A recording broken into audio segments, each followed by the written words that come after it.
Nick's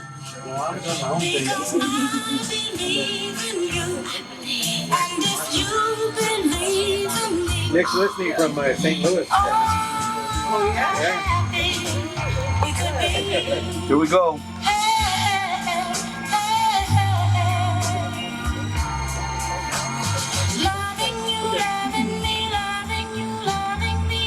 It's 89.3 KOHL, Little Riding with JJ show. Once again, to our studio guests here.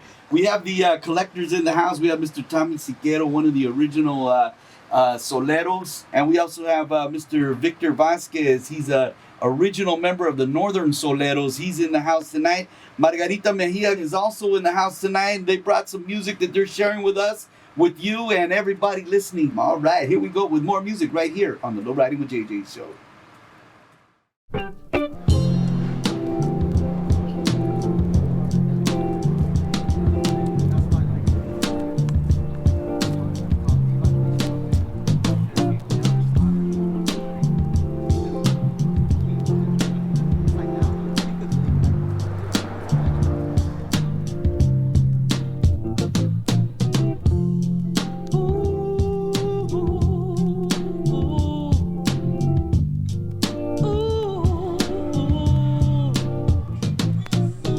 The term Soulero is basically just a kind of a slang. We just use that to refer to the homeboy collector.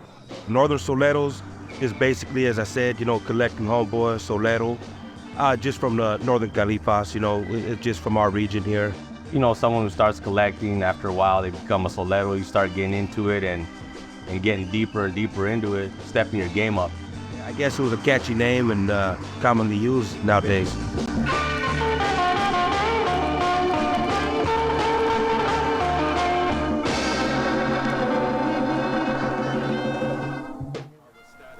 We just kick back, barbecue, and the homies bring their records, and you just have a good time, drink some beers, and just play some jams. Everybody turns everybody else onto some different stuff we ain't ever heard before.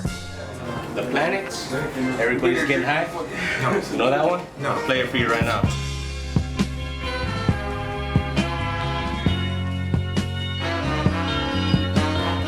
I got started when I was a kid, just listening to all the East Side Stories, growing up on those, and I never knew there was anything out there besides the East Side Stories.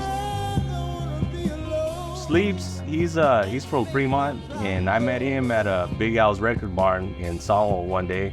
I started talking to him, and that's how we hooked up. I didn't know that there was other people out there until I met him, and that's when I was like, all right, there's other people out there that collect this. Basically, I grew up with a large family, and they collected a lot of records, man. Going back to like the Billy Stewart, I Do Love You, and the Bretton Woods, and that was like the beginning, you know what I mean? I was introduced to records as a kid. Since I was born, it's been in the household. House parties, my mother was playing them. My brother's 10 years older than me, he's been playing them. So as a kid, I was already influenced to the music. My brother was buying them first and just made me want to start buying them. I was looking for them. Any extra cash I had, I'd go and buy what I could find. And from there, once you get hooked, you get hooked. And I've been going ever since, over 20 years now. Ever since I was 9 years old, my father used to always go to the flea markets all the time. And I had this little newspaper route. So I used to save my money, and then the allowance my dad would give me, and he'd take me to the flea markets. And while he was looking for stuff for the house, I was looking for records. So every time I see 45s or an album cover that, that's something I liked, I bought it. And we have, looks good when you have your arms out like that. Okay, all right. Dave Bird.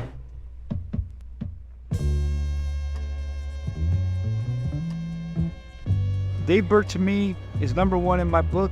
He's been my mentor through my lifetime.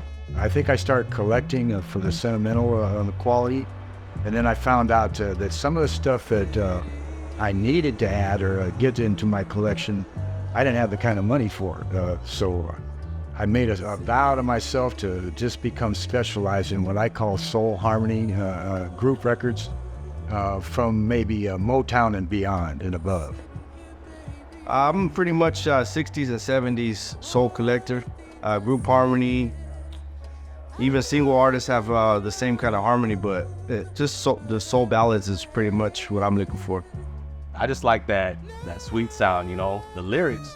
It's all about love, and you know, when you're growing up and you got a little old lady or something and you want to dedicate that song to her, or you write it and, you know, try to mix it in a poem or something for her, and it just ties in all the ainas. And, you know, when you're out there cruising the cars, the lowrider, everybody's out there bumping the oldies.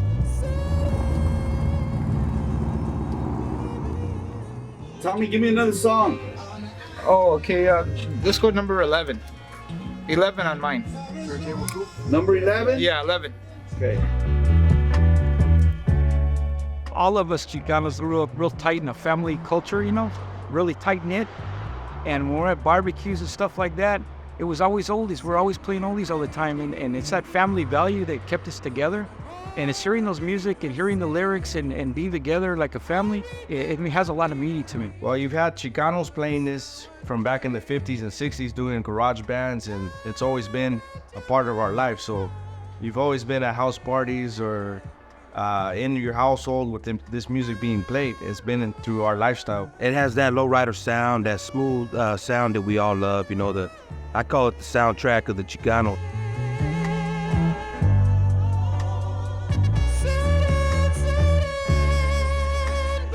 So first of all, you know, what brought you, you know, to this style of music? It was different. I always liked different things, and I liked the old school. Everyone was, you know, into the rap and whatever, and I was stuck with the oldies. And I actually learned a lot from them. You know, the time that I've known them, like Chino's hooked it up a lot. Sleeps, Tommy, Moses, Robert, they've all, like, you know, schooled me down some, and you know, I appreciate it. All right, here we go with more music right here on the Lowriding with JJ show.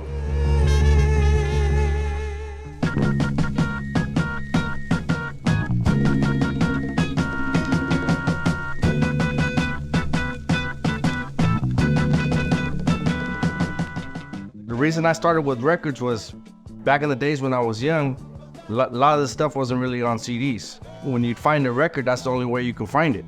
So when your collection started growing and growing and growing, you're already, you know, used to buying records. That's your thing. Now you want the originals, and you're looking for the first label, the first pressing.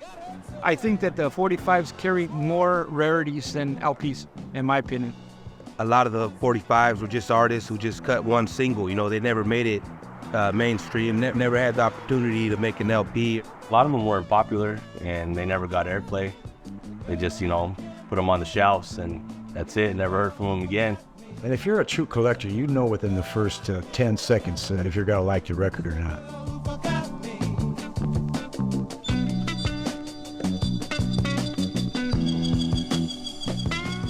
Digging for records, it could be anywhere, man. I could just be driving down the street, and if I see like a Goodwill, or if I see a yard sale or something, you know, I try to dig there. Flea markets, record stores in the city, Oakland, you know, Berkeley. Any record shops, online, anywhere you can find them. Anytime you see records, you're gonna stop and look. That's how you maybe build your collection. You need to get exposure to something that you're looking for, unless you're just willing to take a gamble on some of the records. Sometimes you get lucky doing it that way. I find that I've lost too much money trying to do that. When I'm going to sell things or collect things, if it's released on a CD, it becomes more in demand by the collectors. So you could actually fetch a lot more money for it.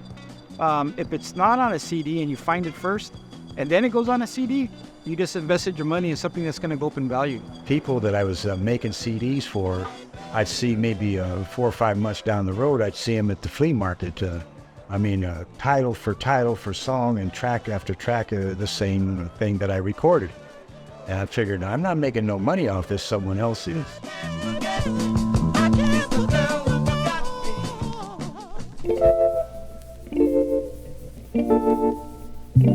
Record collecting back in the days was hard. I mean, you had to put your legwork in for it, you know? Nowadays, you got this eBay stuff and everybody's selling stuff online.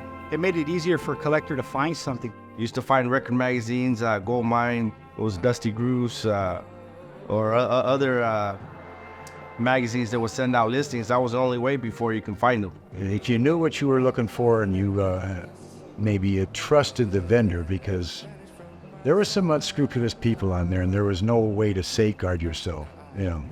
So it was always a buyer's beware market. at that time. Then the internet opened up, and I'm probably anticipating your next question.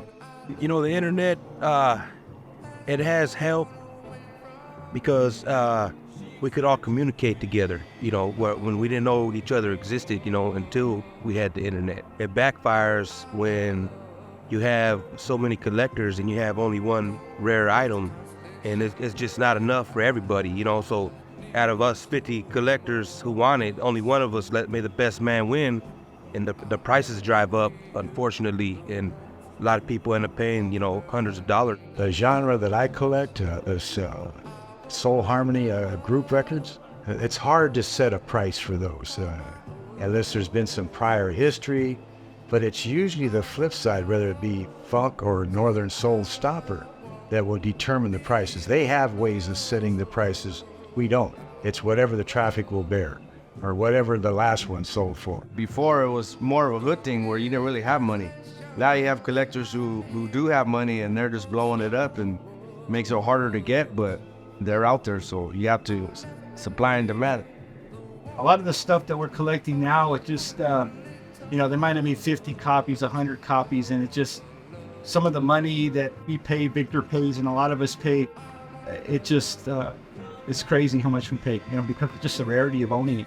How expensive has record collecting gotten for you? Some days it's a feast or famine, you know. I mean, if I just bought a big piece, I'd probably eat rice and beans for the rest of the month.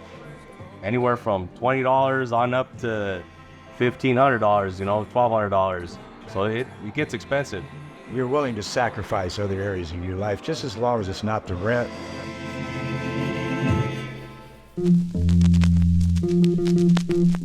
New collectors, yeah, they're starting off more hardcore. You know, they're not after the old East Side Stories and Art of the Bows no more.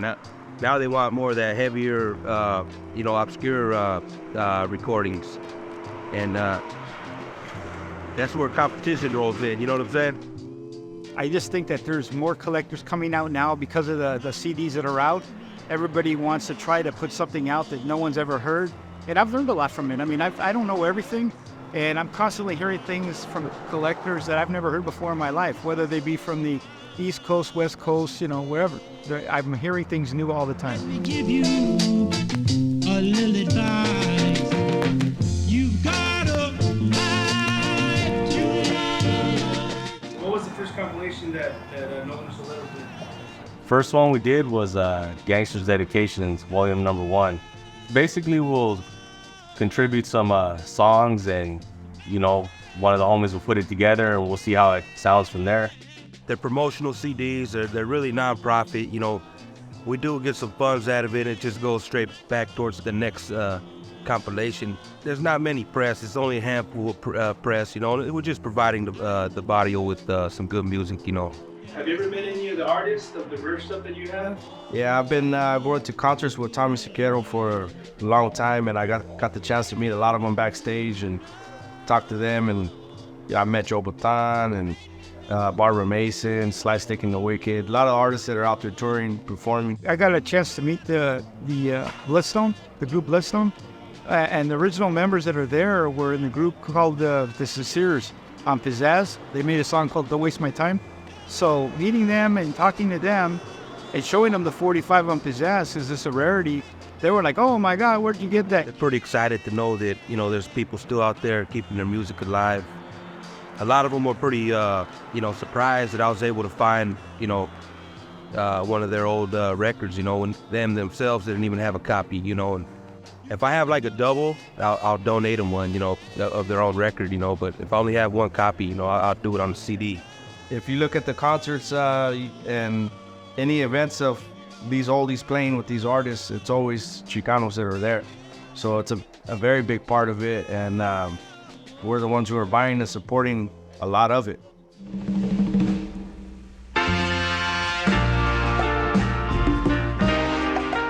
In a lot of parts of the world, and I've traveled all over the world, the oldies is not as popular as they are in the West Coast. You see, because the raza comes out and you see them in the shows all the time. Because they're one group of people that appreciates music, and they're very supportive. So they have a lot of love for us, like we have a lot of love for them. I mean, we grew up with their music, you know? That's it. It's always been oldies for me. I don't really listen to anything else. That's first and foremost for me is oldies from when I wake up to all day, and when I go to bed, I'm listening to oldies. That's it. When us Chicanos first heard like the East Side stories, you know, that was rare to us back then. You know, we didn't know about it. You know, 20, 30 years later, you know, here we are now, and we have this new material from the same era. Still a lot of unturned stones, you know. But the bottom line, it's the stuff that we love. I mean, we just all love it, and we continue to love it all of our lives. It'll go on way after I'm gone.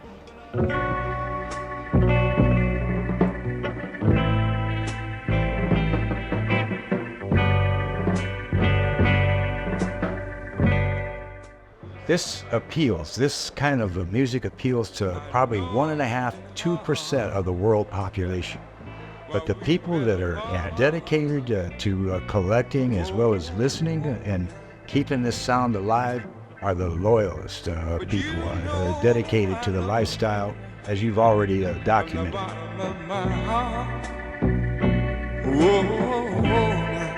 So keep on waiting for me. It's been a big part of my life. It's influenced it very, very much. We've grown to have other collectors that become our family because we all have the same love for it, and we're like one family now. So that's what we do most of our free time is looking for records and playing them together. So it's a big part. You know I'm coming home. Oh, I'm out here in the cold and rain. And oh, my aching heart is filled with so much pain. And one day there'll be no war no more.